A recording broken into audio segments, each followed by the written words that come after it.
man li may commencer sama wax mën nañ wax ne parents d'élèves yëpp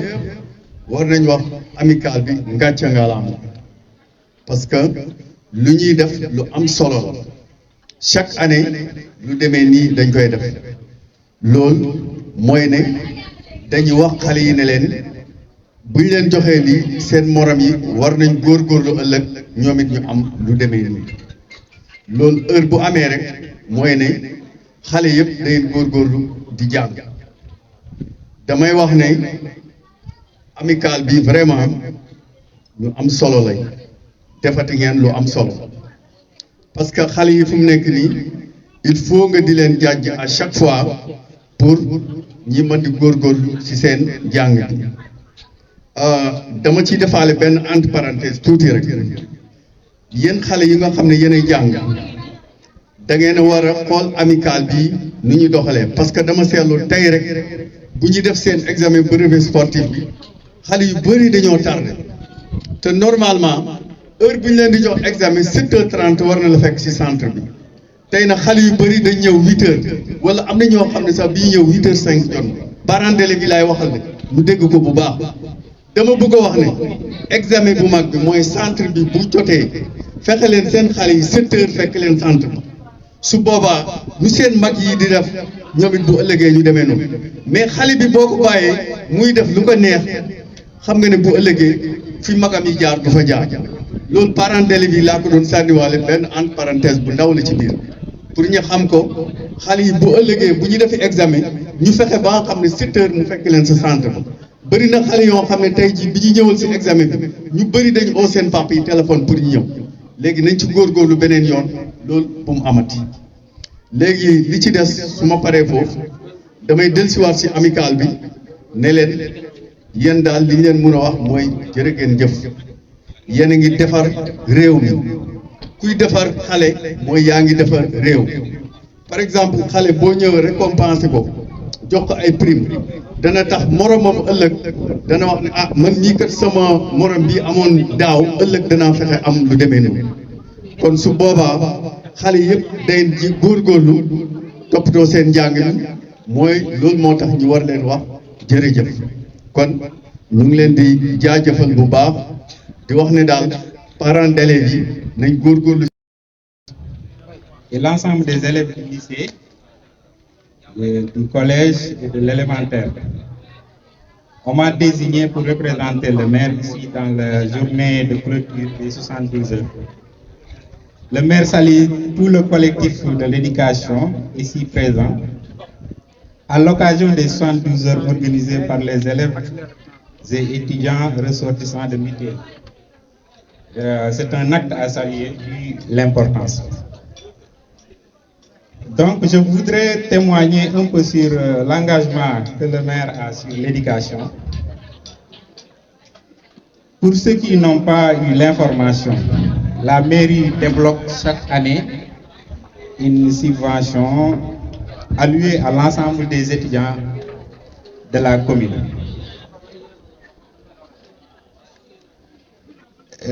Pour les aider sur les logements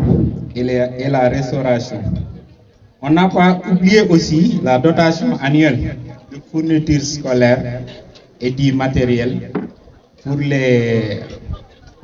l'école élémentaire, les franco-arabes et tant d'autres. On peut citer les daara qui ont bénéficié du salaire du maire. Et cela ne me surprend même pas, car c'est nous, les membres fondateurs de l'amicale des élèves et étudiants ressortissants de Ndiédiène, quand on est étudiant. Et le maire avait autant beaucoup œuvré pour la réussite de ce dernier. Donc, nous serions derrière vous et nous prenons engagement tout au long de vos actions pour vous soutenir.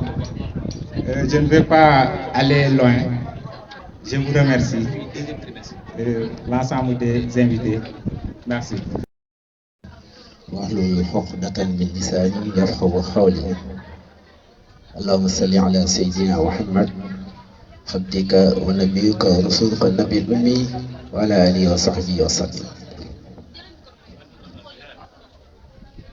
Monsieur le représentant du maire, monsieur le chef de village, messieurs les notables, madame les marraines, monsieur le président de l'amicale des étudiants et élèves ressortissants de Biten Abdou et environ, chers élèves, chers parents, chers invités, c'est encore un grand plaisir pour nous de recevoir la journée officielle qui consacre l'ouverture des 72 heures des journées culturelles de l'amicale. Nous sommes d'autant plus comblés de voir nos anciens élèves, majestueux, magnifiques, dans leur prestance, leur discours, leur comportement, ce qui témoigne du travail de l'école de façon générale. L'école travaille pour avoir des produits humains de valeur. Des produits qui, à un certain nombre d'années, après un certain nombre d'années, ils pourraient revenir, prendre le flambeau, brandir le flambeau et montrer à la communauté qu'ils sont capables de diriger, qu'ils sont capables de travailler, qu'ils sont capables de mener à bien les destinées de la communauté. Donc, chers anciens élèves,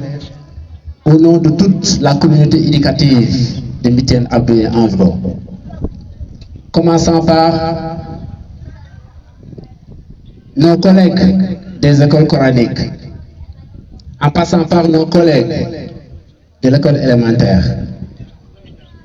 et pour terminer avec nos collègues du collège. Tous sont très contents,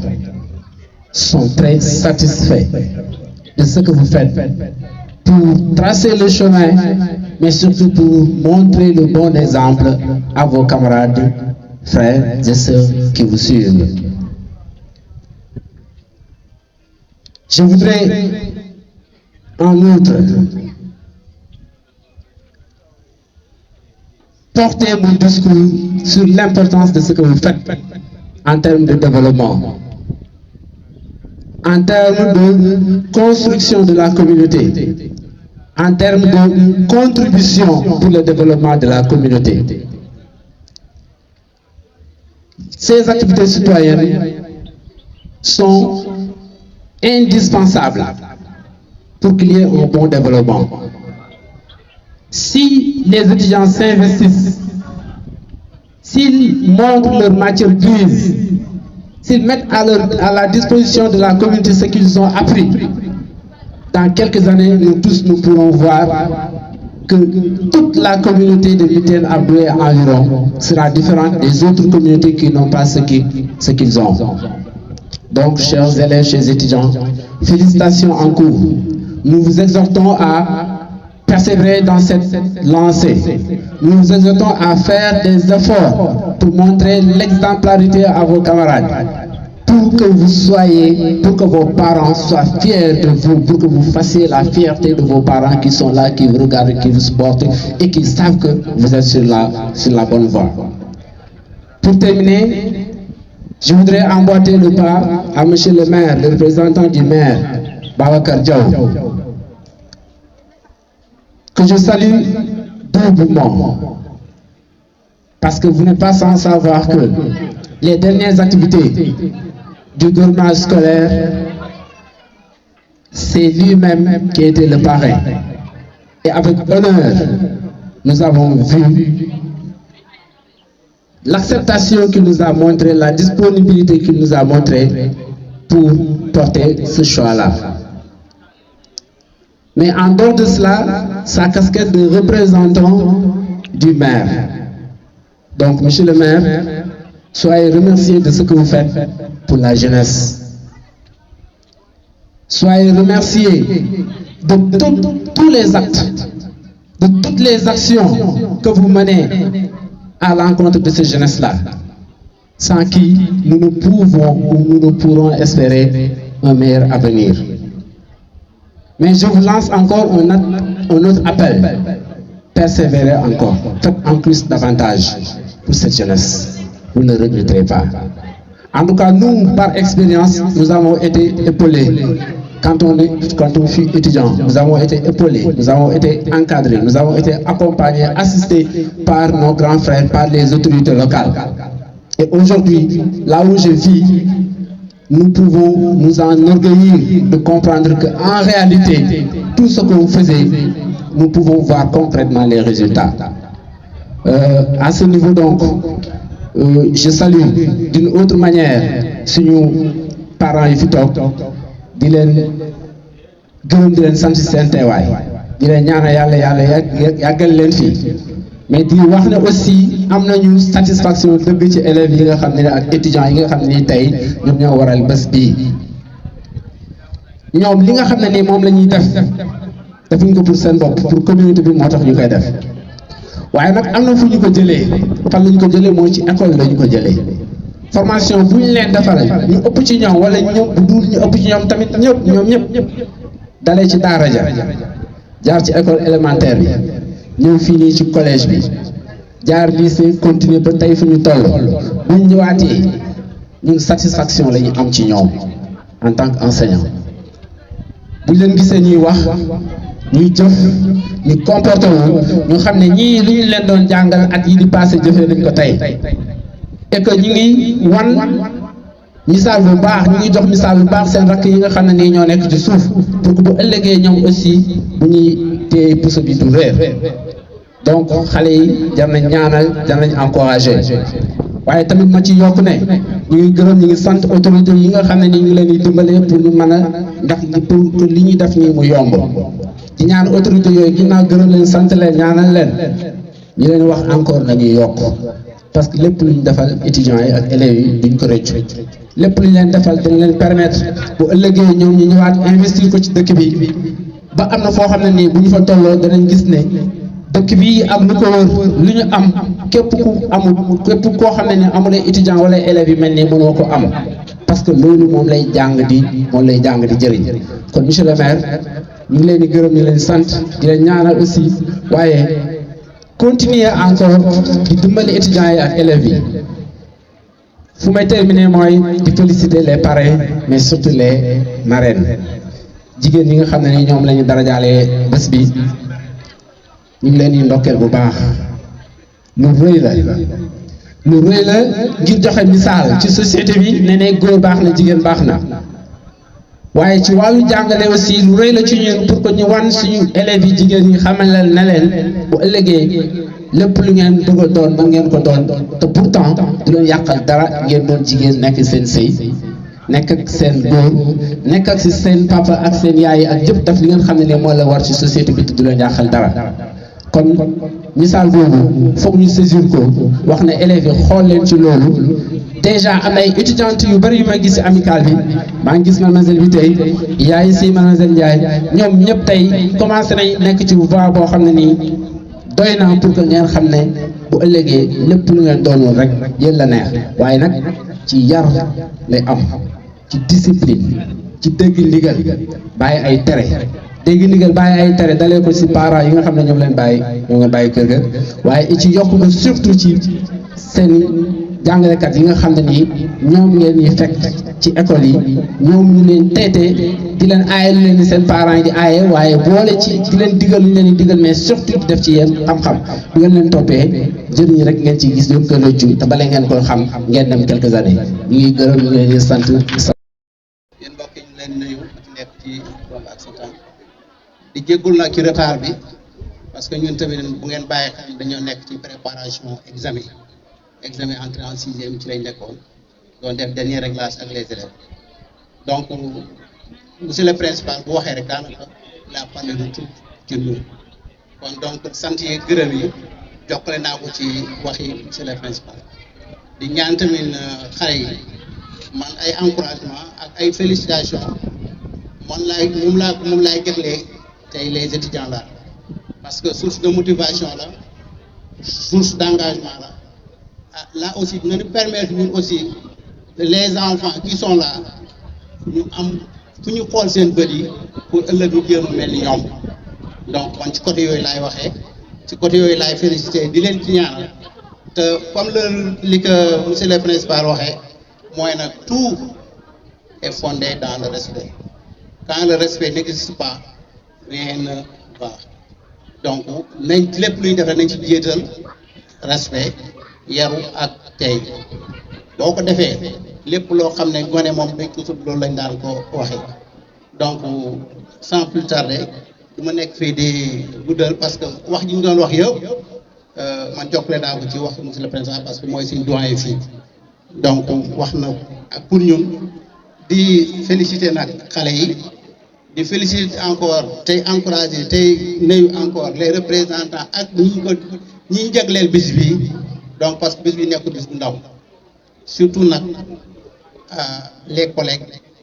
mes collègues qui ne sont pas là donc ñu ngi leen di gërëm dañu leen di sant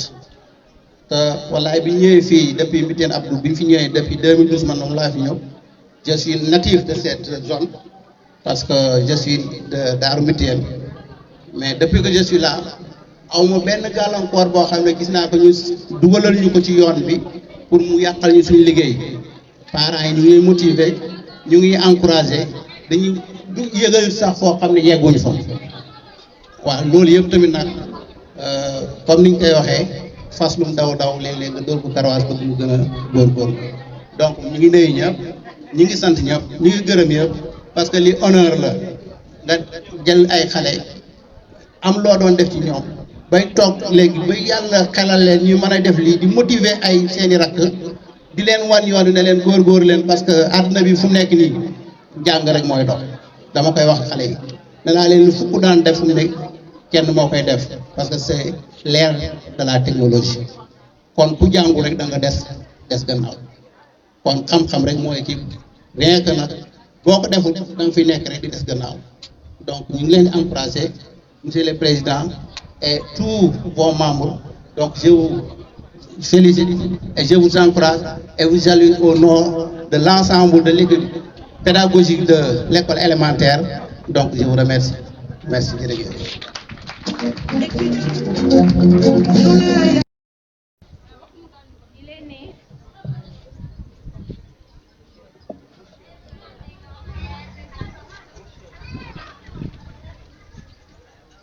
Il est né le 13 octobre 1997 à Mbitène Abdou. Il a débuté ses études à Dakar, au Parcelles Assainies, école 1 en 2004. Il a fait un transfert en 2007 à l'école élémentaire de Mbitène Abdou, où il a eu son certificat de fin d'études élémentaires en 2011. Après avoir obtenu son CFE, il est passé au CEM de Mbitène Abdou, et c'est là-bas qu'il a eu son brevet de fin d'études moyennes en 2016. Puis il est entré au lycée de Ndiédiène, où il a eu son baccalauréat en 2021. Puis il est orienté à l'université Assane Seck de Ziguinchor, dont il est actuellement en 3e année en droit privé. Ancien secrétaire général de l'amicale des élèves des étudiants de Mbitène Abdou de 2021 à 2023, il est actuellement le président de cette amicale. Mesdames et messieurs, permettez-moi d'accueillir Monsieur Abdou Biteye, notre président. Maximum d'applaudissements, s'il vous plaît. Voilà, maximum d'applaudissements à Monsieur Abdou Biteye.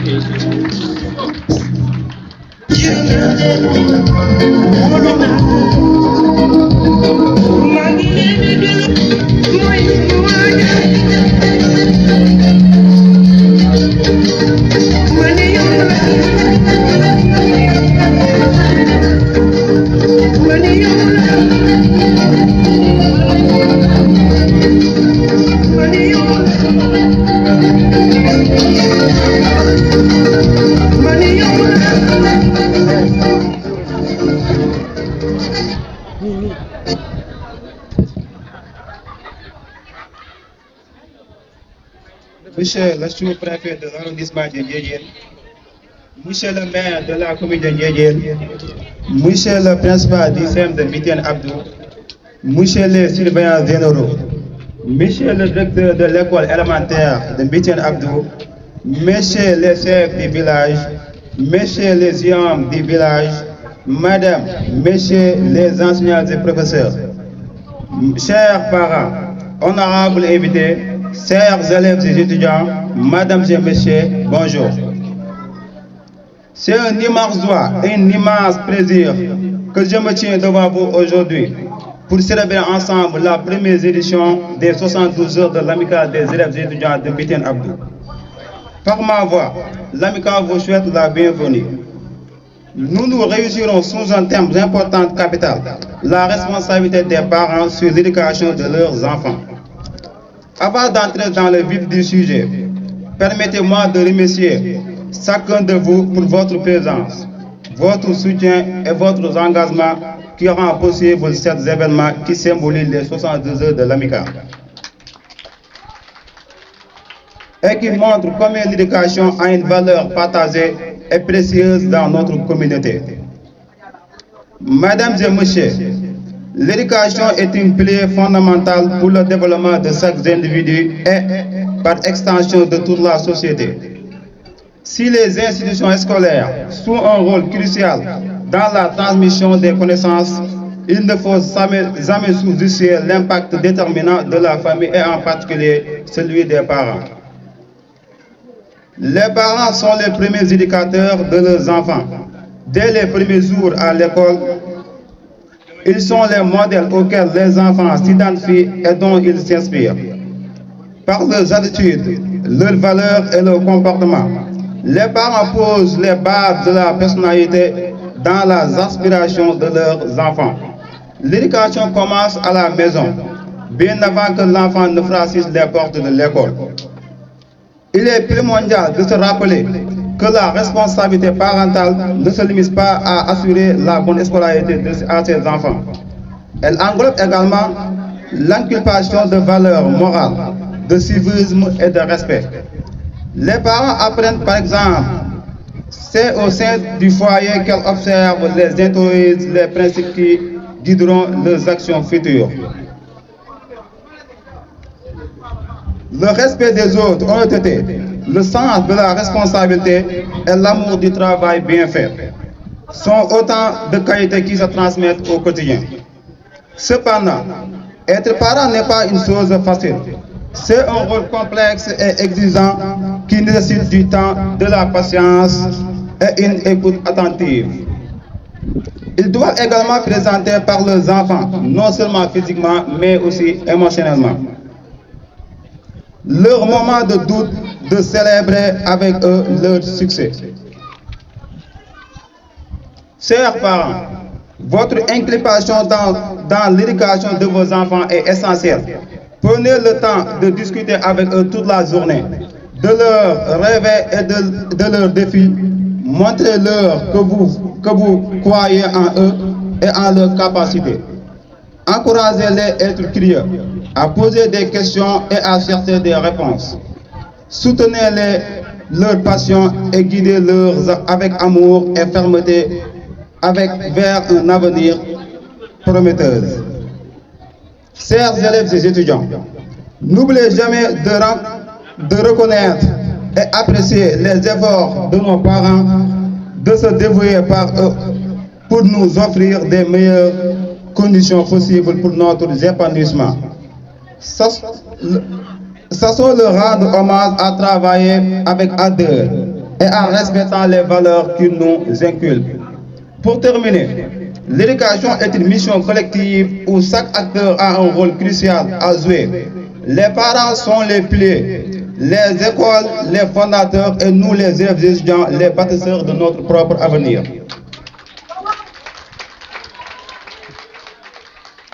Travaillons ensemble dans un esprit de collaboration et de respect mutuel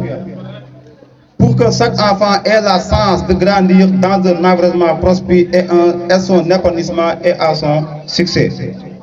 Je ne saurais jamais terminer mes propos sans adresser des remerciements à notre cher parrain, M. Baba Gueye, Le parrain de la journée est à Aminata Ndiaye et à Khady Mbaye. À nos chers invités, chers enseignants et professeurs, sans oublier les élèves et étudiants. Cher public, c'est un cœur triste que nous rendons hommage à deux de nos frères qui étaient membres de cette structure. Je veux nommer leur nom, Youssouf Al-Dramé et Mohamed Kouta, pour toujours graver dans les archives de l'école. Je veux juste prononcer son nom, Monsieur Papa Dambitey. Leur départ est un vide immense et nous nous consolons à sachant qu'ils ont vécu une vie pleine d'amour et de générosité. Nous nous souviendrons toujours à leur sourire et à leurs inspirés indomptables. Chers parents, chers enseignants, chers étudiants et élèves, c'est ensemble que nous bâtissons l'avenir. Chaque effort, chaque geste, chaque parole compte dans notre mission commune d'éducation et de développement. Continuons à travailler main dans la main et à cultiver le respect, la curiosité et la détermination. Rappelons-nous que l'éducation est la clé de notre succès collectif et individuel. Ensemble, nous pouvons surmonter les défis et célébrer les victoires. Merci encore pour votre présence et votre participation active. Que la première édition soit le début de ton long échange fructueux et inspirant. Vive l'éducation, vive les élèves étudiants, vive l'amicale. Merci. Professeur.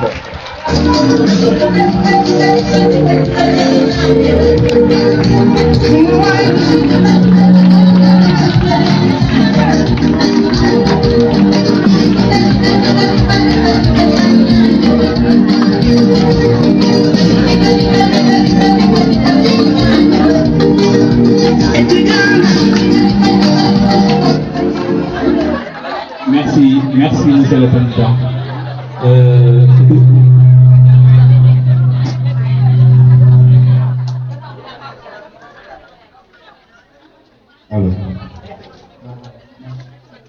Voilà, merci Monsieur le Président Abdou Biteye ci discours bi nga xam ne wax na ko benn partie bu ndaw boo xam ne wax na ko daf na l'éducation est une mission collective pour chaque acteur. L'éducation est une mission collective où chaque acteur a un rôle crucial à jouer. Les parents en font les piliers. Les écoles sont les fondateurs. Et nous, les élèves et étudiants, les bâtisseurs de notre propre avenir. Vraiment, di ñaan encore ngeen applaudir suñu président Abdou Biteye. di am tuuti lu may leeral ci thème bi mooy la responsabilité des parents sur l'éducation de leurs enfants. su ma koy tekki ci wolof mooy naka la papa ji taxawaayu papa ji jëmale ko ci yaruñu xale bi te suñu gisee dañoo seetlu ni papa yu bëri dinañ am seen doom dinañ yóbbu école dinañ leen jox xaalis dinañ jox lépp mais yar bi dafay des te yar bi bu desee bu ñëwee ci école bi forcément dafa war a feeñ xale bi bu mënee jàng am lépp ci àdduna te amul yar mel ni na amul dara parce que éducation xale bu ko amul mi ngi mel da nga jël lépp multiplier ko par zéro kon yéen parents yi ñu ngi leen di ñaaxaat ci yaruñu xale bi dafa am solo bu baax a baax ndax yar mooy lépp adduna bi boo amee yar am nga lépp boo ko amul ñàkk nga lépp donc encore monsieur le président Abdou Biteye ci kàddu yi nga xam ne rafet na.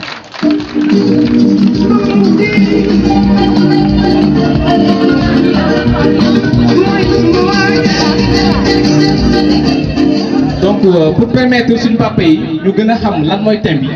dañoo amoon benn conférencier boo xam ne dañ ko tànnoon muy monsieur El Hadji Sène Faye monsieur Faye professeur anglais ñu bëggoon ko woo. bismillahi rahmaani rahim ñoo ngi nuyu kilifa yi nga xamante ni yëpp ñoo fi toog daje tey di jiital ci nuyoo bi borom dëkk di ci teg tamit imam di ci teg tamit mbooleem kilifa yi yëpp yi nga xamante ne nii toog nañ fi defe naa ni tey waxtu wi moo ñu tënk ba ni ñu bëggoon a waxee duñ ko mën a waxee ndax fi mu toll nii naaj na ginnaaw kàddu nuyoo yi tamit ñoo ngi jaajëfal bu baax association bi muy AEMA l'association des élèves et étudiants de Mbitene Abdou su ma juumul 2019 fii mos naa leen wax ma ni leen fekk ñuy def cérémonie gouvernement scolaire ma ne leen une jeunesse consciente est le changement est le moteur de tout changement qualitatif fii laa leen ko waxee woon. Aujourd'hui, d'après ce qu'on vient de voir, on voit que les moteurs sont en marche. Maintenant, il reste à conduire. Et il faudra conduire avec prudence, non seulement, mais aussi conduire avec dévouement, engagement, mais surtout avec rapidité. Parce que aussi ailleurs, les moteurs sont en marche. Donc, là, tu peux gondoler. Ndax lii la ñuy xaar ci yéen mag ñi dëkk bi fi mu toll nii ñoom seen xam-xam lañ yore ak seen xaalis waaye yéen ndaw ñi yéen a yore doole ji fi mu toll nii donc taxawaay bii ngeen taxawaay tey nekk na taxawaay bu am solo donc pour bañ a guddal dañuy ñëw ci sujet bi xam naa nag dañuy jéem a boole olof bi ak français bi. naa baat yoo xam te ne dañ ko mën a wax ci olof waaye nañ jéem incha allahu rabbi te it bu ñu sañoon waxtaan wi du nekk waxtaan woo xamante ni man rek lay nekk waaye dama cee bëgg a boole ñëpp léeg-léeg tamit day jar di jox kàddu ñenn ci yéen ñu am ay témoignages yu ñu def bu ñu amee ci ay ponk yu ñu dugg ndax des fois wax ji ñuy wax day jekk wax ji nga solal ko yëre ba mu rafet maquillage ko ba mu taaru bu ko defee ñi koy déglu mën koo dégg te loolu li muy laaj mooy ay firnde loo xamante ni doomu aadama dund na ko pour mu témoigner ko pour ñu gën a xam thème bi nag comme liñ ko waxee moom mooy l'éducation la responsabilité des parents sur l'éducation de leurs enfants mu nekk thème boo xamante ne nii dina baax ñu firi maanaam définir mots yi nga xamante ne nii ñoom ñoo ëmb thème bi lu ci mel ni responsabilité ak lu ci mel ni éducation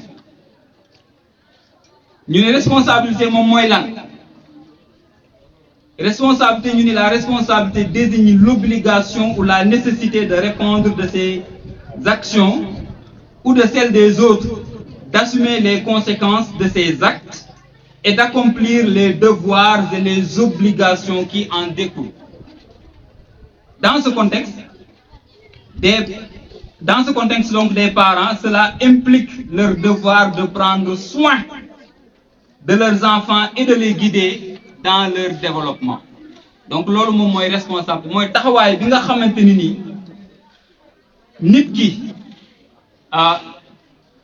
ci li nga xamante ni nii moom moo ko war mu war koo taxawee ci li nga xamante ni loolu lay jëf ci ay jëfam waaye tamit ci jëfu ñeneen ñi nekkul ni yow kese say jëf mais ñeneen ñi aussi bu ñu jëfee yow ban taxawaay nga war a am donc loolu moom mooy la responsabilité bu ñu ñëwee tamit ci thème bi parents yi nan la ñu war a taxawee responsabilité ban la ñu am seen doom parent bi moom moo am responsabilité gune gi du muy juddoo ba bu muy màgg parent bee ko war a jox mu lekk moo ko war a jox mu naan moo ko war a solal yére moo ko war a yar moo ko war a dugal école mu jàng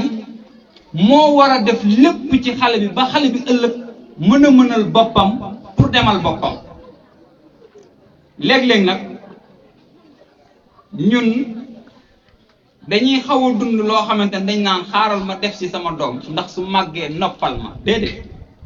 dangaa war a def ci sa doom pour bu màggee mënal boppam ba yow du la sonalati waaye nekkul ni xale bi dafa war a tekki ñëw yor la boo defee loolu sa bopp rek mën ngaa réer wala sax nga am déception ndax léeg-léeg li ngay bëgg du mën a nekk donc loolu mat nañu bàyyi ko xel bu baax a baax a baax bu ñu demee nag ci éducation ñu ni l'éducation est le processus d'enseignement et apprentissage visant à développer les connaissances, les compétences, les valeurs et les comportements des individus.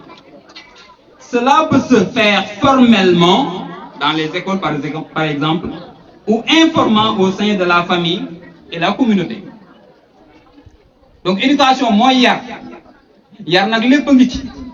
yar am na fu muy tàmbalee waaye yar sa doom tamit yóbbu école mu jàng ci la bokk boobu ñu ni moom mooy formel école bi nag mën naa nekk école nasaraan wala mu nekk daara na nekk école rek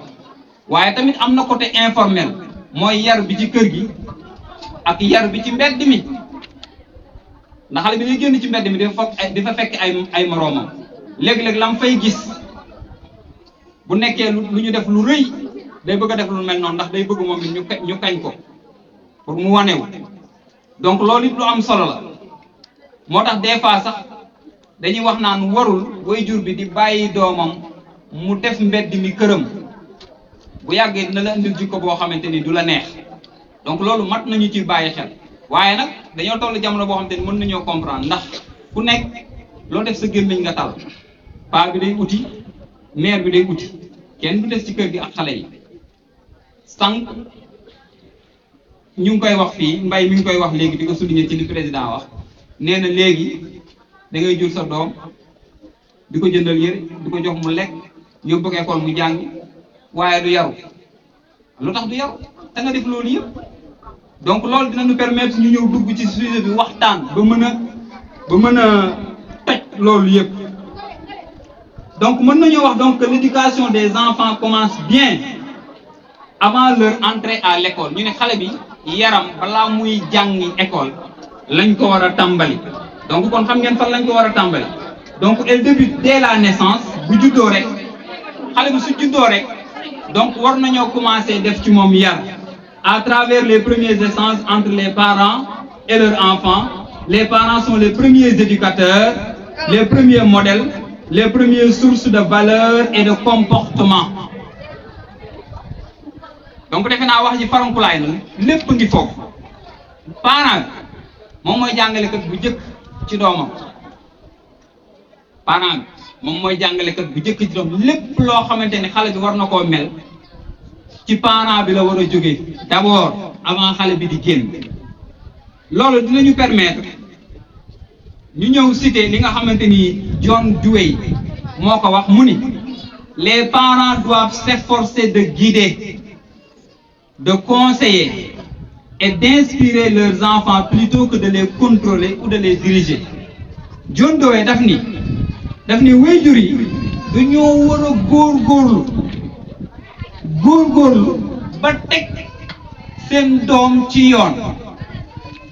di leen conseiller nekkul teg ci yoon waaye teg ci di leen conseiller ba pare di leen inspirer maanaam fexe ba xale bi rëy bët mën a séntu fu sori waaye loolu ñu ne def loolu moo gën yow ngay contrôler xale bi allahu akbar yëg ngeen ni am na parents yoo xamante ni dañuy contrôler seen doom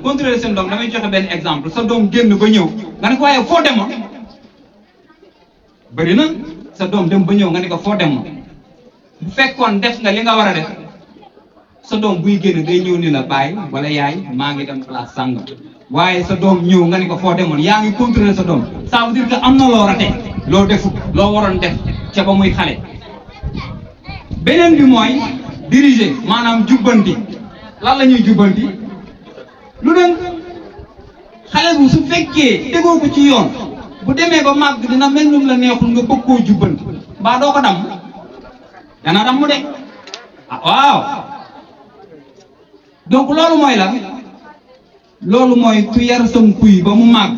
buy njëkk a mbëkk lu muy ku muy mbëkk ah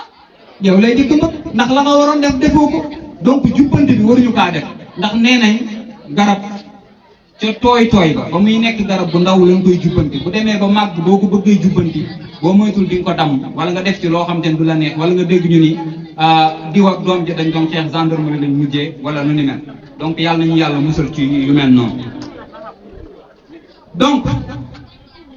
waxtaan bi nag poñ bi ci jëkk bi mooy damay jéem a tënk rek ndax gars yi nee nañ naa tënk donc poñ bi ci jëkk mooy le rôle des parents dans l'éducation morale et éthique maanaam rôle parent bi ci xale bi jikko yu mu war a jikkoo ak melokaan bi mu war a am waaye pour tàmbali loolu dama bëgg nag mbooloo mi ñu bokk ci waxtaan wi pour tàmbali loolu dama leen di laaj benn question bi may laaj mooy yan jikko ngeen jàpp ni parent bi war na koo wàll doomam ci jikko yi rafet kan moom moo mën a tontu ci loolu yéen jikko ngeen jàpp ni parent bi mun na ko wàll doomam ci jikko yu rafet way élèves yi kan moo may tontu ci question boobu Amina ayca yéen jikko ngeen jàpp ni parent bi war na koo mën a wàll ay doomam ayca bismillah jub très bien keneen yaa jub waaye jub keneen yàlla wa ayca ñëwal dëggu très bien mën nañ leen a boole jub ak dëggu yàlla wa mu ne dafa am lu mu ciy sànni waaw ci kanam mën ko ne ko da ngaa war a julli comme man mu tàmm julli. jërëjëf yàlla wax ça c'est enseigné par l'exemple jërëjëf. ak iman muy gëm yàlla. ak iman muy gëm yàlla naam ay jullit leen jërëjëf yaay booy kon xam ngeen ni bari na waaye nag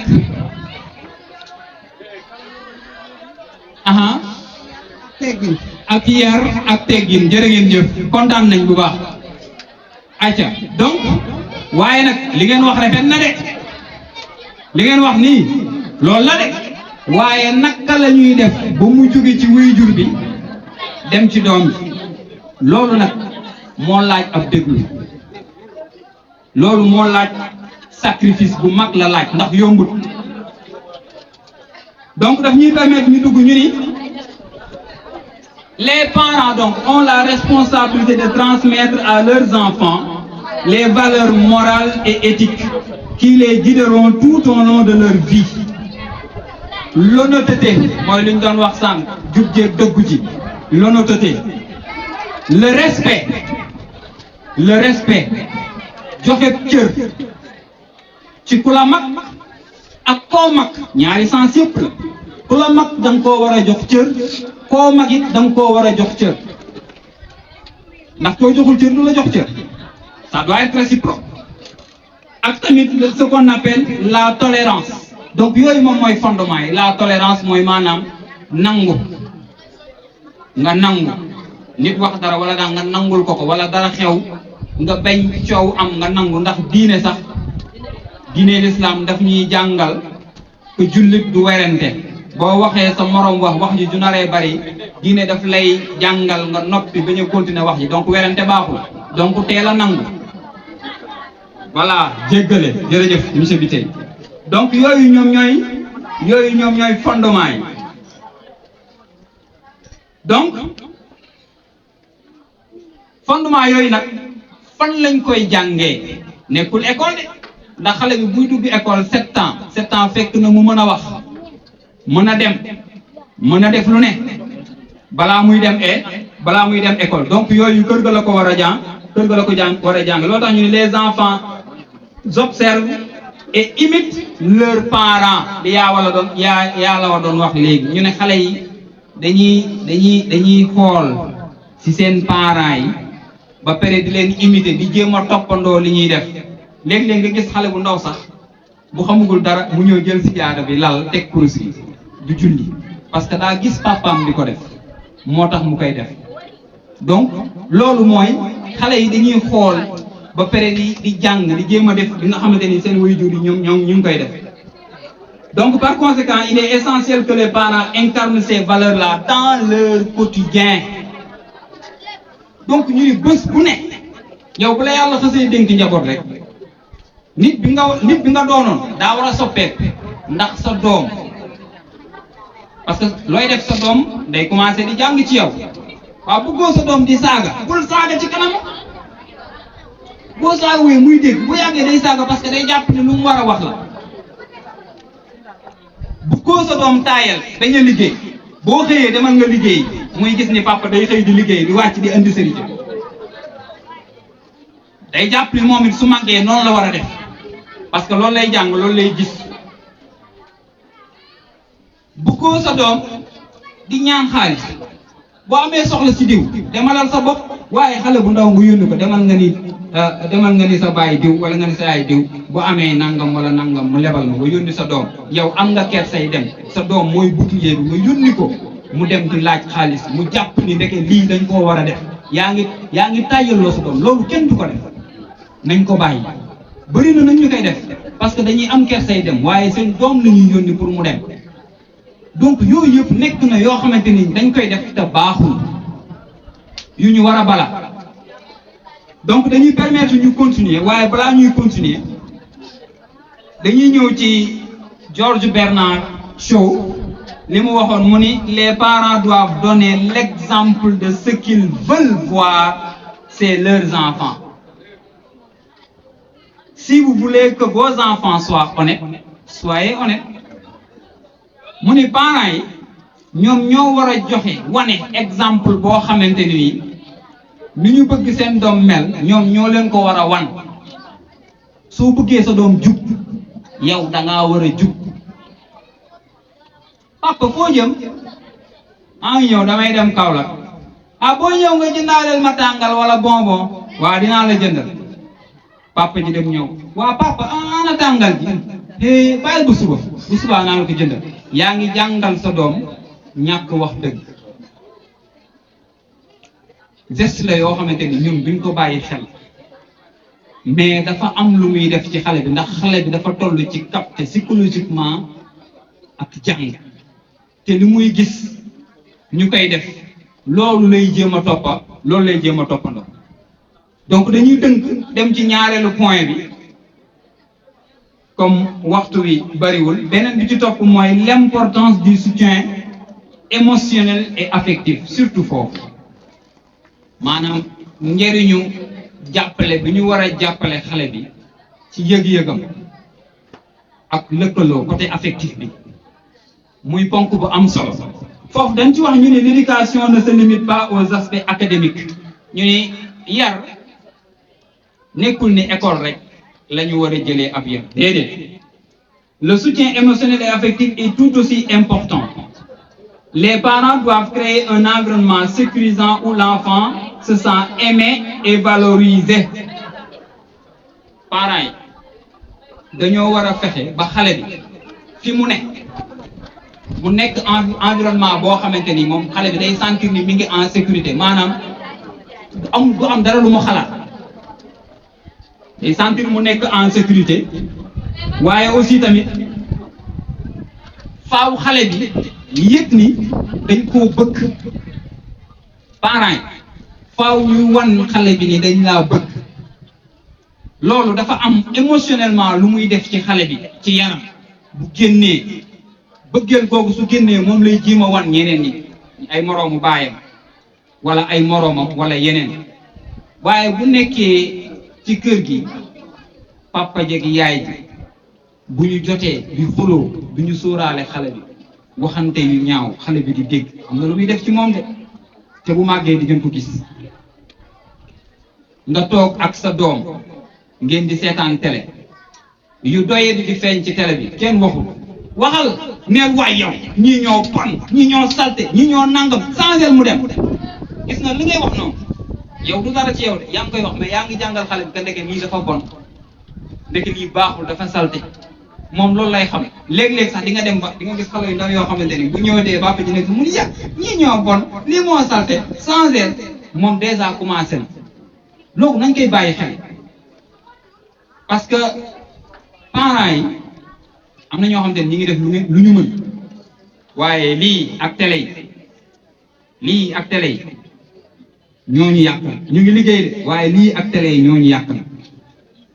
ñun bi ñu daan nekk xale dañ daan dégg ñu naan mujjanteelu jamono am na benn borom bët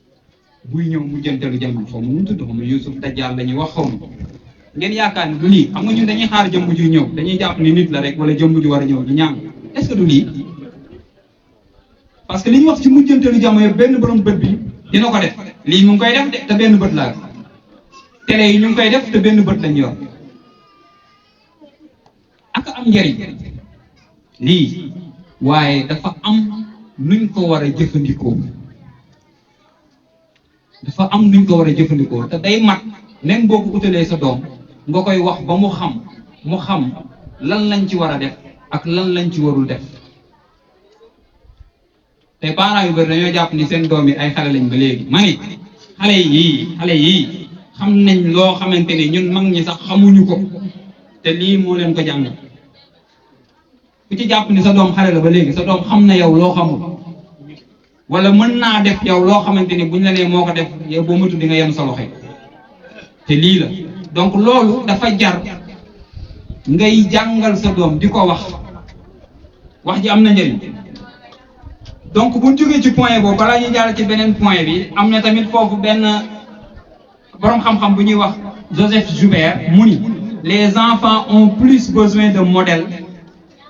que de critiques xale yi lu ñu gën a soxla royukaay la waaye nekkul ay xaste déedéet xale kenn du ko xas maa ngi fàttaliku bu ñu demee yàggul dara mosaara bi amoon fii kër imam borom jàngalekat bi oustaz bi magam ñëwoon na fa am na benn waxtaan bu mu doon def ba am ci benn xista bu mu dugg koo xamante ni yaay joo xamante ni daf doon xas doomam rek cim yow ni nga bonee yow doo teg yow doo doon dara yow doo nangam am na ñu koy def si doom bi sa doom des fois nga yónni wala nangam nga téye ko du xas déedéet xale kenn du ko def noonu yow mi yaay yaa ngi koy waxal loolu day mel ni yow loolu nga bëgg mu doon ëllëg bëggoo mu tekki dara xale lu mu soxla mooy modèle mooy référence muy xool ci yow di jàng ci yow loolu nag parent bi même su fekkee daa am noo mel sax boo duggee sa biir kër changer nga mel ni nga bëgg sa doom mel ndax muy jàng ci yow ba bañ a mel neneen. donc buñ jógee ci loolu dañuy dem ci troisième point bi mooy point bi gën a am solo nag mooy l'encouragement et l'accompagnement dans les études. encouragement mooy ñaax. l'accompagnement mooy gunge xale bi nan lañ ko war a encourager nan lañ ko war a ñaaxee nan lañ ko war a gunge ci am njàngam moo xam élémentaire ba bu muy mag muy poñ bu am solo ma bëgg ñëpp déglu waaye tamit foofu am naa beneen question bu ma fay poser question bi mooy alors lan ngeen jàpp ni yéen parents d'élèves yi bi moom parents d'élèves yi ñoo ko moom lan ngeen jàpp ni parent bi war na koo def ngir jàppale doomam ci am njàngam ku may toon yéen parents yi lu ngeen jàpp ne parent bi war na koo def ngir jàppale doomam ci am njàngam wala yéen parents yi lu ngeen yàlla wax ay ca bismillah kayit waaw yu doy waaw big yu doy livre yu doy nga di ko buy jàng balaa moo reer su reeree ba pare dem tëju bu fajaree bu tey yeewu mu jàng bu xëyee julli ñaari rakkal doog a dem école masha Allah yëpp sama sët baa mi ngi nii waaw Omar waaw balaa jàng gën a julli masha Allah ndax day gis ne bii masha Allah jërëjëf am na solo yow daa mel ne yaa waroon ñëw toog fii est-ce que am na keneen comme lu mu ciy dolli El Hadj Cheikhou El Hadj Cheikhou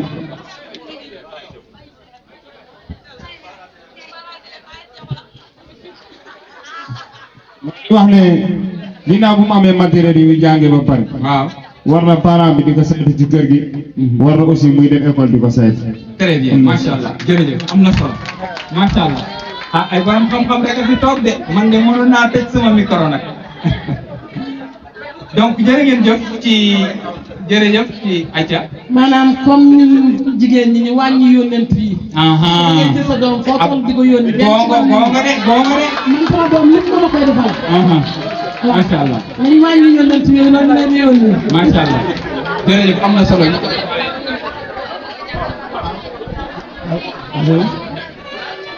waaw baax na li ma ci yokk premier accompagnement bi mooy le moment de l'inscription parce que des fois ñun ñu nekk fii primaire da ngay gis koo xam ne xale boo xam ne mooy ñëw indi boppam école wala mu ànd ak benn magam mu ne sama maam mu ne nga bind ko wala sama yaay mu ne nga bind ko sama loolu gis nga xale à chaque fois muy gis ay parents ci peggam dafa am force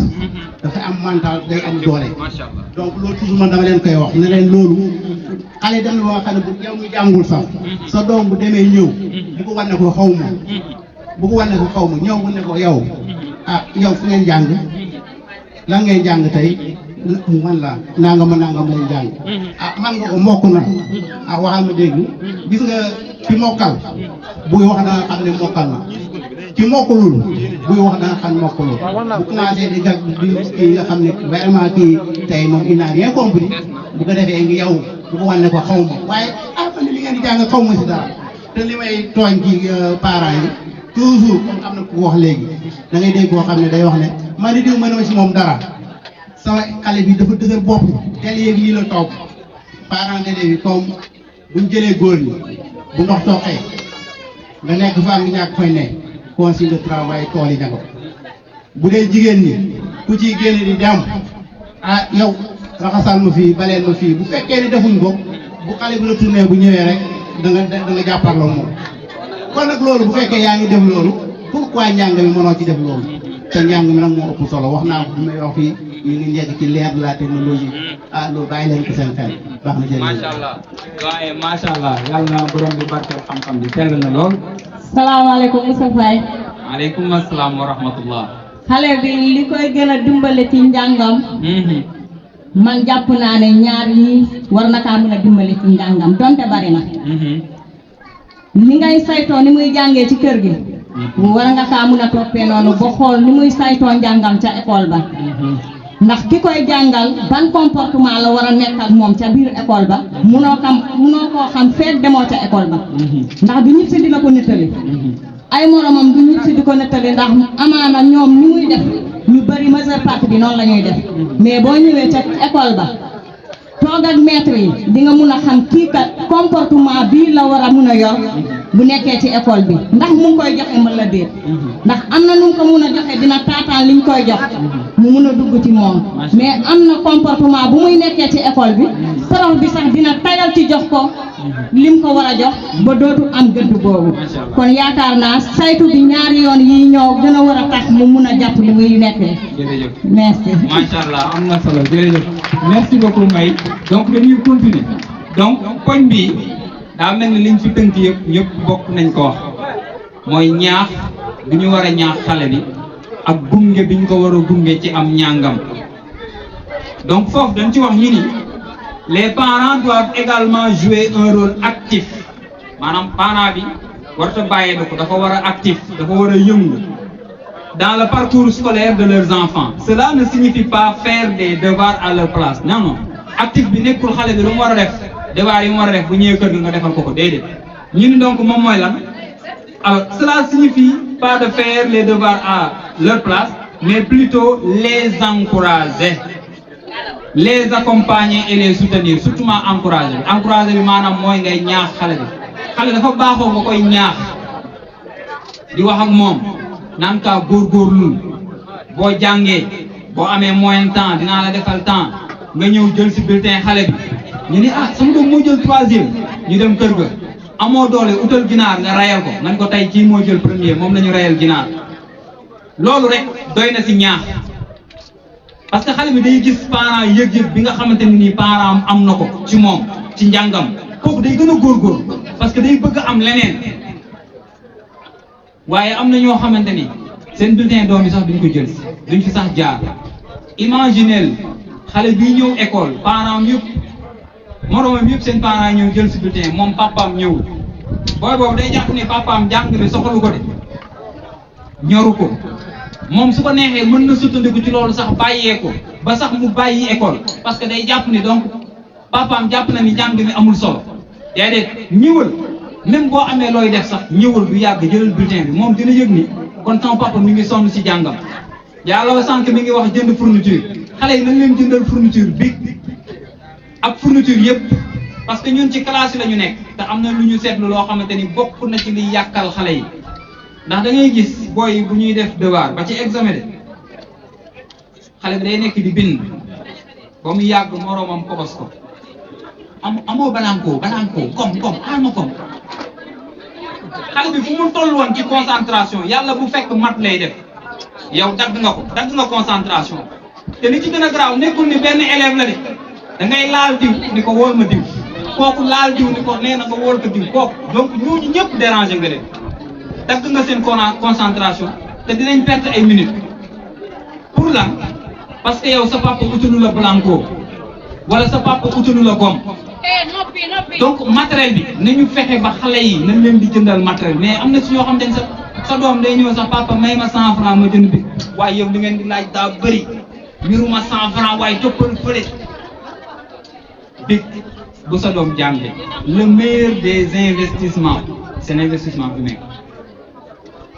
investissement bi gën ci investissement mooy bi ñuy def ci doomu aadama tey jii nii bu fekkoon fii yëpp dañ ko def ay usines te amul kenn ko am xam-xam ku mën a dawal usines yi lan lay jariñ dara du jariñ dara donc matériel bi lu am solo la leneen li tamit ci ñaax yi leneen li ci ñaax li mooy parents yi nu ñuy jëf lu tax seen doom gis ni sama papa bëgg nañu jàng te loolu man dinaa joxe exemple boo xamante ni dund naa ko te su ma peree bëgg naa tamit ci étudiants yi ñoom it kenn ku joxe exemple loo xamante ni papaam wala yaayam daan na ko def bokk na ci li ko ñaax ba tey fii mu yegsi fa loolu aussi tamit dinañ ci ñëw donc ñu ni montrer de l'intérêt pour leur progrès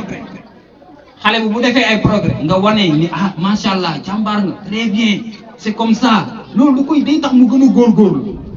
assister aux réunions des parents d'élèves xale bu ñëwee ni la ah suñu école nee na dañuy réunion parents d'élèves demal boo demulee xale bi danaan ah sama papa njàng mi ñorul parents yu bëri duñ dem réunion te réunion yi noonu la amee solo principal mi ngi koy wax korok association des parents d'élèves association des parents d'élèves c'est mbiteen ab mu ngi woo ñëpp pour ñu ñëw bokk ci association bi parce que foofu yéen mën ngeen faa xamee lu bëri normalement école bi nu mu war a doxee foofu ngeen ko war a xamee école bi lan ak lan la soxla parents yi nan la ñu war a taxawee pour seen doom yan ak yan la ñu war a def lan la xale yi di def te neexu leen ñu war ko parce que nee nañ kiy jàngal sa doom nit balaa nga koo mën a jàngal nga xam d'abord moom mooy kan ba pare nit mënoo xam kii mooy kan nga jàngal ko parce que kenn ku ci nekk ci jikko bu mu yor daa am nooy waxeek moom am na ñoo xamante ne pour booy jàng karawaas bi dañuy jël am na ñoo xam ne duñ laal karawaas dañuy wax parce que kenn ku ci nekk moom ni mu mel yow ci ngay sukkandikoo pour mën koo sol xam-xam te loolu des fois day métti ci enseignant bi bu ñëwee rek mu xam comportement xale yi moo tax des fois sax da ngay gis nga woo benn élève ci pet di ko laaj léeg-léeg nga gis élève di exceller di jàng bu baax nga jékki-jékki gis mu wàcc wala ngay jàngal élève mu leeral ni kii c'est un élève intelligent mais il ne travaille pas devoir yi da ngay gis ni kii du liggéey léeg-léeg nga koy enquête pour jéem a xam lan mooy problème bi parce que lenn lu nekk am na lu ko waral Youssou Ndour di wax naan lu yëngu lu nekk la ko yëngal moo ko ëpp doole xale bi comportement bu mu am rek am na lu tax am na lu xew kër ga est-ce que ñu ngi koy teel a yee est-ce que sax dañ koy yee pour mu jàng xale bi day tardé est-ce que dañ koy yee pour mu jàng xale bi bu ñëwee classe day nelaw est-ce que day guddee tëdd est-ce que day yeewu fajar dem daara ñëwaat ci kër gi continuer école xale dañuy nelaw rek de ci classe yi dañuy nelaw rek nelaw ba nga ñëw di leen def nii du ñu yeewu c'est grave donc yooyu yëpp des fois enquête yooyu dañ koy def pour mën a xam parce que tamit beneen bi ci laay ñëw assister aux réunions mais aussi collaborer avec les enseignants sont des gestes qui démontrent l'importance accordée à leur éducation parent bi tamit dafa war a collaborer ak enseignant bi ñoom ñaar dañoo war a déggoo waruñoo réeroo loolu mooy lan mooy parent bi dafa war di ñëw di gëstu xale bi ci école nan la fi nekkee est-ce que mi ngi jàng moom muy gis ni doomam mi ngi ñëw école loolu dafa am lu muy def ci xale bi day tax sax xale bi su naroon a dëng danaan sama papa dina fi ñëw kon dinañ ko wax def naa nangam wala nangam te pour yombal leen loolu sax dem nañu ba ministère bi dafa créer lu ñuy wax planète yow planète fu mu toll nii parent bu ci nekk mën nga jël identifiant xale bi jël kotam toog sa kër jël sa téléphone connecté wu xale bi su defee devoir di nga ko xam kañ la def devoir ak ban ak ñaata la am ci devoir da ngay connecté wu di gis lépp xale bi su jànguwul boo duggee di nga gis ñu defal ko absent yow nga gis ni ah sama doom tey jàngul xaaral ba mu ñëw sa téléphone sa kër ngay toog donc loolu mooy wane importance bi collaboration bi war a am entre enseignants yi ak parents yi tax ñoom ñu dem ba créer benn site internet pour parent bi même à la maison dina mën a xam saytu lan la doomam nekkee école wala lan ak lan lay def école donc loolu lu am solo la te ci loolu dinaa leen nettali ñaari firnde ci ñaax yi sànq ne woon naa leen mën naa nekk lu ñuy jëf waaye aussi mën naa nekk lu ñuy wax ñun bi ñu nekkee xale di jàng élémentaire sama papa dañoo xëy sama papa man jàngul école sama papa musul jàng école mais dem na ba ci liggéeyam am na lu mu ko xañ ndax dem nañ ba bëgg ko fal directeur mënuñu ko fal parce que amul benn diplôme moo tax amul lu mu deful ci suñu jàng bi ñuy nekk élémentaire dañu jekki-jekki mu dem jënd benn contreplaqué peinture ko peinture bu noir ñëw taf ko ci véranda bi pour mu nekk tableau ñu siy jàng te moom jàng tableau boobu ñun ñu nekk xale nekk élémentaire si lañ doon bindantu suñu leçon yi di jàng non seulement bu ñu koy door a def da ngay am sawarte parce que da ngay bëgg a def comme prof bi ni muy def ci classe bi oui ok donc loolu yan jeexital la am tey jii loolu li mu def ci man bokk na bi may def sama inspection prof bi ñëwoon di may inspecté point positif bi mu njëkk a wax mooy bind ni may bindee tableau te tableau boobu papa jëndoon bàyyi ko ci kër ga moo ko def ba léegi tableau baa ngi foofu waaye suñu doom yi duñ si sax bind yéenay gis de beneen bi mooy sama papa fu ma mus di nekk di jàng fekk na ma fa moo xam école da daan dem sax bu mu ñëwee école surveillant dañ ko naan yow de sa doom yi xamuñu leen sax ñooñu amuñu problème parce que duñ ñëw fii ñun xàmmeewuñu leen sax mu ñu ko daan wax loolu dañ daan ñaax ñu gën a góorgóorlu ba université bi may nekk université sama papa ñëw na fa ñaari yoon fekk si ma ba biir université ñëw ci biir néeg bi toog ci kaw lal bi waxtaan ak étudiants yi génn dem amul keneen ñi ma fa nekkaloon gisuma ko papaam def mais loolu li mu réyee ci man ak ñaax yu ma ñaax bu ma naroon bàyyee ko sax damay gën a ñafewaat parce que dama naan paa bi ku bëgg ñu jàng la donc balaa ñuy continuer tamit étudiants yi xam naa ñàkkul am na koo xamante ni dund na lu mel noonu kan mu nekk la ñu ko sax ñu jox la ne wala Amadou la Lamina bismillah asalaamaaleykum mbooloo bi moom dafay intéressant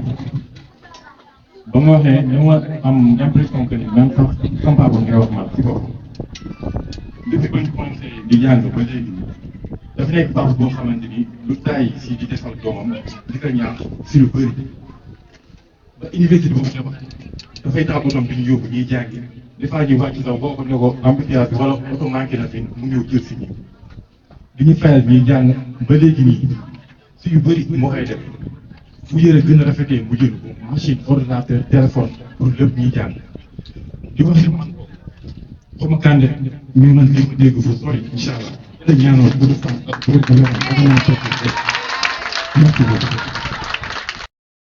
mu ñëw toog ak moom mu xool ma na ma yow lan ngay jàng sax ma ne man comptabilité lay jàng mu ne ma en général ñi nekk ñi jàng comptabilité ñooy nekk ci bureau yi ñooy nekk ci banque yi nit ki booy jàng da ngay jël da ngay li nga war a doon ëllëg tey ko war a def depuis loolu doo mi gis ma sol du ma naturellement du ma sol suba yi di ko wàccee mais jiir bu déchiré sax du ma ko am donc di ñaan élèves yi ci coono ñu roy bu baax a baax. macha allah. ginnaaw nañ koy di def bu baax a baax a baax ñu accéléré tuuti dem ci quatrième point bi moom mooy l'importance de l'exemple et de la cohérence maanaam waxoon nañ ci exemple sax mais li tax ñu duggaat fi mooy cohérence wax ji ngay wax sa doom na méngoog say jëf loolu la ñuy wax cohérence maanaam imam bi moom moo fi wax nangam ak nangam te moom mooy def nangam li nga xamante ni moom ngay wax sa doom ni nangam baaxul nangam bu ko def nay feeñ yow ci say jëf loolu la ñuy wax la cohérence bu ñu xeeb dara parce que sa doom bu gisee ni yow wax nga lii waaye def nga lu méngoowul ak loolu déjà andi nga problème am ci boppam moom bu toll noonu bu tëddee jour boobu du nelaw saaga baaxul bàyyi leen saaga nangam ba pare yow fu mu gën a ñaawee nga daggal waaw xale bi dégg ñaaw yooyu bu tëddee ndax dina nelaw déedéet nañuy méngale wax ji donc ak jëf yi donc loolu tamit lu am solo la ci yaranu xale bi. Donc on va dire que les enfants apprennent beaucoup par l'exemple. Les paroles et les actions des parents doivent être cohérentes. si nous prêchons l'importance de l'éducation, mais que nous ne montrons pas nous-mêmes un intérêt pour la connaissance et l'apprentissage, le message perd de sa force. Les parents doivent incarner les valeurs qu'ils souhaitent voir chez les enfants. Donc loolu lu am solo la te mooy indi waxu Zig Ziglar mu ni ce que les enfants disent, ce qu'ils font et ce qu'ils deviennent dépendent de ce qu'ils entendent, voient et ressentent à la maison. ñu ne xale bi li muy wax li muy def ak li muy dooni ëllëg mi ngi dépendre ci li muy gis di ko dégg ak di ko yëg ci biir kër gi. Donc loolu képp li muy dégg loolu lay wax li muy def loolu lay gis ñu koy def loolu lay defaat yëg-yëg bi am ci kër gi émotion bi liy xew ci kër gi moom tamit day jàpp ne loolu moom moo normal. Donc buy jur bi warul am na ñoo xamante ni dañuy liggéey ba wàcc surtout suñu yaay yi bu ñu ñibbisee wala nga dem fenn gane ji ba ñëw dañu lay woo nekk inspectrice bi di la enquête nga ni diw lu mu def tey loolu la def ak kan sa papa nag kii woon yow yaa ngi jàngal xale bi nettali yaa ngi koy jàngal pour bu ëllëgee muy nettali te lu garaaw la. Am na benn théâtre bu ñu mës a seetaan bu tudd Cliché xaw ma ndax xam ngeen ko wala déet Cliché histoire bu am solo la xale boobu nekk ci kër gi damay tënk rek di nettali boobu muy nettali moo dem ba tas sëyu ndeyam ndax yaayam bu daan génn daan jàpp ci loxoom di mbubboo xale bi di ko turuwoo pour ni day dem seeti yaayam ndeke du seeti yaayam keneen lay seeti ca hôtel ya te kooku bu ñëwee tamit day defal xale bi lu neex rek léegi papa ji bu ñëwee añ seen maam mbaa mi ngi si jàmm non demuñu woon sama maam de fii lañ demoon mu defal ñu lii te kooku sax dafa baax jëndal na ma lii jëndal na ma lii déjà problème am na ku góor gi waxul dara photographe la jël bàyyi ba ndaw si di demati mënu toppal ma ko photo fu mu gën a grawee waa ji photo na ko bàyyi ba ndaw si di anniversaire mu jox ko album bi cadeau koroog day ubbi album bi di jooy ba tey gaañ bi waxul dara lu andi loolu yëpp mooy nettali bi nañuy bàyyi di enquête xale yi baaxul lu tax ma wax ko mooy dama koy dund damay gis ñu koy def mais baaxul parce que ñoo ngi jàngal xale yi nettali te xale warul nettali ñun dañu daan wax sax mag bu duggee ci kër xale bi warul toog dafa war a génn bàyyi mag yi ñu waxtaan mag ñi léegi duñ ko bàyyi xel dañuy toog di waxtaan xale yi di wax waxtaanu mag ak waxtaanu xale bokkuñu niveau xale bi warul toog di dégg li mag ñi di wax baaxul buñ ci tayal kilifa bu ñëwee gan bu ñëwee demal sa moroom yi nga faw yi wala demal ci néeg bi ngeen waxtaan seen waxtaan mais léegi da ngay ñëw xale bu ndaw ñëw toog ngeen di wax muy déglu duñ ci bàyyi xel mais lu am solo la te nañ ciy bàyyi xel donc point bu mujj bi mooy l'ouverture au dialogue et la communication loolu moom faaw ñu wax ci dialogue la communication parent bi dafa war di waxtaan ak doomam kilifa yi dee leen waxtaan ak seen doom yi bu leen rus ak sujet bu mënti doon bul am kersa pour wax ak sa doom dee ko wax pour mu xam xale yi xam nañu lu ñu xamul li ñuy gis ci télé yi dañuy jàpp ni looloo am loolu amul de Mia Guissé miy def clip li muy sol bu nekkee këram du sol loolu day jaay kasetam moo tax mu koy sol Viviane li muy sol bu nekkee këram nekkul loolu lay sol loolu xale bi su ko gisee ci télé bi dafay jàpp ni nekkee lii moo am loolu lay sol génn ci mbedd mi alors que warul demee noonu loolu nag faaw parents yi di dialoguer di waxtaan ak seen doom yi di leen wax ni lii moo am ak lii baaxul ak lii parce que mag mi moom dund na lu muy dund ba pare ba xam lu bari ci àdduna loolu tax ñu ne mag xale dina yéeg ca ñongantalu garab ga du gis dara mag toog ci suuf di gis ndax mag daa fekk lépp mais xale bi xamagul dara day ànd ak benn fukk loolu day laaj waxtaan nañu waxtaan ak doom bi surtout xale yu jigéen ñi buñ tollee foo xamante ne nii ñu ngi commencé nekk jigéen nañ leen di waxal di leen xamal loolu mooy tax ñu xam fu ñu mën a dem ñu xam nan lañ fay toogee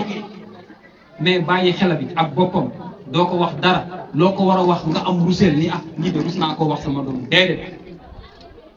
xale bu jigéen ndeyam moo war a nekk xaritam xale bu góor papam moo war a nekk xaritam nañu bàyyi di bàyyi ba toog ci boolu añ bi door a profité pour wax yow yaa ngi bañ sa doom buy lekk muy wax nga toog ci boolu kii bi di ko laaj mu lay tontu yaa ngi koy jàngal ko lekk di wax jëlal sa temps des fois nga woo leen bu dee benn yoon ci semaine bi ñaari yoon ci weer wi nga dajale leen toog waxtaan bu njëkk ba mag ñi dañ ñu daan léebal léeb yi nekkul woon pour reede dañ ñu doon jàngal àdduna léeg-léeg ñun la ku ma am ndey ak ku ma amul ndey léebal la ko ba mu jeex yow ndeke di nga jàng ni boo nanguwee ëllëg bu rafet ngay am waaye boo fekkee doo def dara ëllëg bu ñaaw ngay am loolu lañ lay jàngal loolu lañu daan jàngal ci léeb yi léegi lépp amatul waa nañuy woo doom yi di waxtaan ak ñoom di leen ñaax vraiment bëggoon naa waxtaan yu gudd mais comme temps bi matewu ko te ñii démb sax lañ ma xamal ni daal buñ sañoon nga def conférence bi ndax ki ko waroon def dafa am empêchement ma leen ciy jaajëfal nag te lii képp la ñuy xaar ci yéen ñoo ngi rafetlu bu baax a baax initiative te nii parents yi wuysoo man de am naa ci contentement parce que lii ngeen wuysoo ni ngeen def tey dina tax bu ëllëgee bu xale yi dañuy sawar a defaat parce que di ngeen ñëwaat mais buñ defoon tey gisuñu kenn rek dañuy bàyyeeku te boo gisee association yu bëri day juddu après faatu ndax liñ ci jàppoon loolu lañ ci dul gis moo tax ngelawaay fu leen xale yi woo bu leen taayal dee leen wuyu xale yi bu soobee yàlla yal na yàlla lafal ñu ca fii ak 10 ans di ngeen gis soppeeku fii ak 10 ans di ngeen gis soppeeku ndax ñu ngi ci yoon bi jàng rek moo am solo te xale yi daa mel ni ñu ngi ci yoon woowu te laaj na ñu taxawu leen bu baax di leen pousser pour ñu gën a jàng ñu gën a ñafe seen morom ya nekk feneen ak feneen seen 72 heures yi nag su ma sañoon léeg-léeg ngeen ciy boole bu ngeen koy defati ngeen yóbbu ko Cheikh Anta Diop Dakar wala ngeen yóbbu ko Ziguinchor wala feneen jël seen xale yi seen rakk yi yóbbaale leen ñu gisi parce que nekk na motivation exemple boo xamante ni dina tax ñoom ñu gën a jàng pour dem foofu donc loolu laay tëjee di jaajëfal ñëpp li dëng ci wax ji nag man mii la te comme conférence la ku ci am tamit question booy posé nga laaj ko ñu leeral ko wala ku am tamit lu mu ci bëgg a dolli ci waxtaan yi pour ñun ñëpp ñu bokk jariñoo tamit kaddu gaa ngi noonu ñuy wàccee fii suñu kaddu yi di leen jaajëfal yéen ñëpp asalaamaaleykum